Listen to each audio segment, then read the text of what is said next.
Hello students, good evening. Welcome Shriram education centre, class 9 maths और chapter है आपका lines and angles. Lines and angles, ठीक है।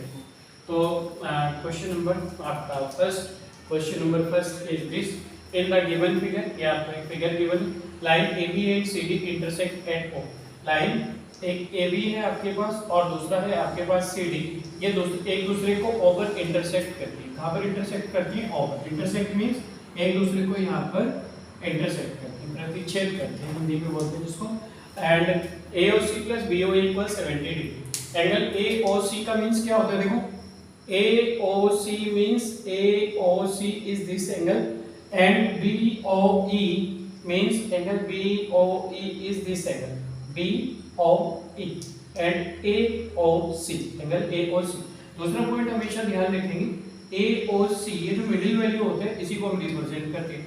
ए O सी मतलब ए ओ सी हम बीच वाला एंगल बोलते हैं कि अगर ये 30 वैल्यू आ रही है इसकी, तो एंगल ओ की वैल्यू 30 आ रही होगी। तो यहाँ पर गिवन है आपको A O C plus B O equal 70 degree. मतलब अगर हम एंगल ए ओ सी यहाँ से यहाँ तक की वैल्यू को ऐड करते हैं, प्लस बी ओ ई आपका इस वैल्यू को ऐड करते हैं, that is equal to 70 degree. B O D आपको 40 डिग्री गिवन है। BOD कहाँ पर बन रहा है? देखो, BOD means this angle, discussing about this angle 40 degree. तो ये आपके पास 40 डिग्री है। तो फाइंड BOE, आपको तो BOE फाइंड करना है और रिफ्लेक्स ऑफ COE, COE का रिफ्लेक्स एंगल फाइंड करना है। तो first important points is this, जिसका आपको रिफ्लेक्स एंगल निकालना होता है उसको 360 से माइनस कर देते हैं, क्योंकि कंप्लीट एंगल कितना होता है आपका 360 डिग्री का। तो सबसे पहले देखते हैं, देखो आपकी जो स्ट्रेट लाइंस होती है इस पर हमारा सम कितना होता है? 180 डिग्री का। ऐसे अगर L बन रहा है इस टाइप का परपेंडिकुलर लाइन से, ये वाली परपेंडिकुलर है इसके ऊपर, तो यहाँ 90 डिग्री बनता है। अपोजिट L भी बनेगा, जहाँ भी स्ट्रेट लाइन होगी इस टाइप की, वहाँ 90 डिग्री बनेगा। और ये एंगल हमारा यहाँ कितना होता है? 180 डिग्री। तो यहाँ पर एक पॉइंट। सेकंड पॉइंट है आपका, मैंने इंट्रोडक्शंस में भी क्लियर किया था ये वाला पॉइंट। और अगर आपके पास ऐसे स्ट्रेट लाइंस है, ये है, यहाँ पर एंगल 1 है, यहाँ पर एंगल 2 है, तो देखो एंगल 1 इतना, एंगल 2 इतना, तो एंगल 1 प्लस एंगल 2 ये मिलकर पूरा एक पार्ट बनाते हैं, दैट इज इक्वल टू कितना होता है? 180। इनको हम लीनियर पेयर बोलते हैं, एक कॉन्सेप्ट।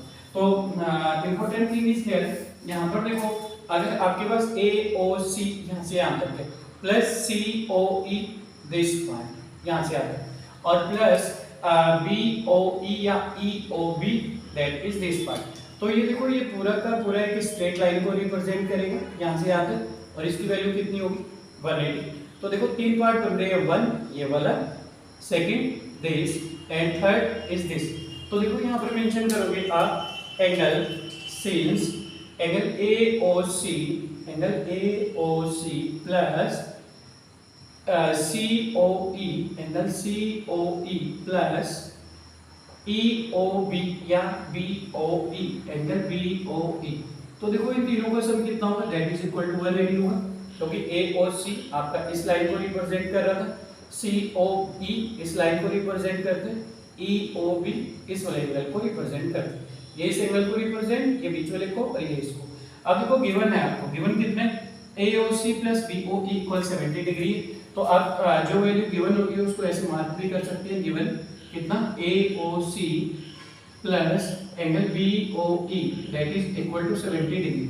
तो देखो A O C plus B O ई, इसको अगर हम एक साइड मेंशन कर लेते हैं तो इसकी वैल्यू कितनी हो जाएगी? 70 डिग्री। तो angle A O C plus angle B O E और प्लस ये बीच वाली angle C O E that is equal to किसकी हो जाएगा? 180 डिग्री की। ए O C plus B O E की वैल्यू कितनी है आपके पास? That is equal to 70 degree given in this question.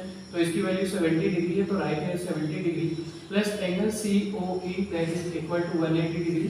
तो here value of C O E की वैल्यू कितनी होगी? It will be shifted here, इसको यहाँ भेजेंगे, यहाँ प्लस है तो उधर जाकर माइनस हो जाएगा, 180 और माइनस कितना? 70 डिग्री। तो आपके पास एंगल सी ओ ई की वैल्यू कितनी आती है? यहाँ से सोल्व होके एंगल सी ओ ई की वैल्यू हमारे पास कैलकुलेट होकर आ जाएगी कितनी? यहाँ पर देखो माइनस करें 180 माइनस 70, तो angle C O E is equal to 110 degree. तो value of C O E आपके पास 110 आ गया। 180 में से 70 डिग्री कितना बचेगा? 110। अब सेकंड उन्होंने बोला था कि इसका रिफ्लेक्स फाइंड करो, तो रिफ्लेक्स कैसे निकालते हैं इसको 360 में से माइनस कर दोगे, therefore reflex of angle COE that is equal to कितना होगा 360 माइनस 110, तो कितना हो जाएगा देखो 0 माइनस 0 0, 6 माइनस 1 5 और 3 माइनस 1 250 डिग्री। तो therefore reflex of angle COE that is equal to 250 degree. तो इसका रिफ्लेक्स कितना बना आपके पास 250 डिग्री। तो ये आपका इतना आंसर आया। अभी सेकंड अनदर क्या फाइंड करना है आपको, COE फाइंड करना था, COE का रिफ्लेक्स फाइंड करना था। अभी आपको BOE और कैलकुलेट करना है इसके अंदर।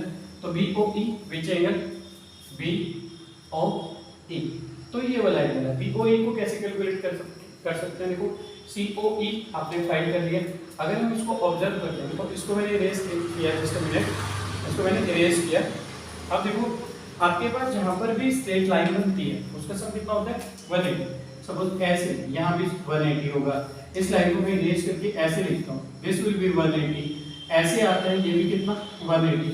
अब देखो यहाँ पर अगर आपके पास दिस एंगल, ये आपके पास ये कंडीशन बनती है, अगर यहाँ पर फर्स्ट एंगल लिखते हैं, ये एंगल 1, दिस एंगल 2 और दिस एंगल 3, इन तीनों पार्ट को जोड़ दिए, एंगल 1 मतलब इतना पार्ट होगा बीच का, angle 2 this part, angle 3 this part, 1 2 3 तीनों को ऐड किया तो कितना आएगा आपका 180 डिग्री। तो एंगल 1 है आपका COE, right here now angle COE plus ये वाला एंगल EOB या BOE, एंगल BOE और प्लस लास्ट एंगल कितना BOD, angle BOD that is equal to कितना हो जाएगा 180 डिग्री, क्योंकि देखो स्ट्रेट लाइन को तो रिप्रेजेंट करता है, it is representing the straight line, इस स्ट्रेट लाइन को रिप्रेजेंट करता है। वैल्यू पुट कर दी, COE की वैल्यू कितनी आएगी 110, तो पुट हियर 110 प्लस BOE आपको गिवन है एंगल BOE हमें निकालना है, ये गिवन था BOE और C आपके पास BOD की वैल्यू कितनी है 40 डिग्री। तो BOD एंगल BOE को सेम मार्क करके और प्लस BOD की वैल्यू गिवन है 40 degree that is equal to 180। तो 110 और 40 कितना हो जाएगा 150 plus angle BOE that is equal to 180 degree. तो it will be shifted here, इसको भेज दिया वहां पे, तो एंगल BOE इक्वल 180 माइनस 150, तो कितना आ जाएगा 30 डिग्री। तो angle BOE is equal to 30 degree that is your answer. यही आपका आंसर आ गया। तो check one, take a screenshot और छोटा सा भी डाउट्स है कमेंट में in comment box. Let's thank you.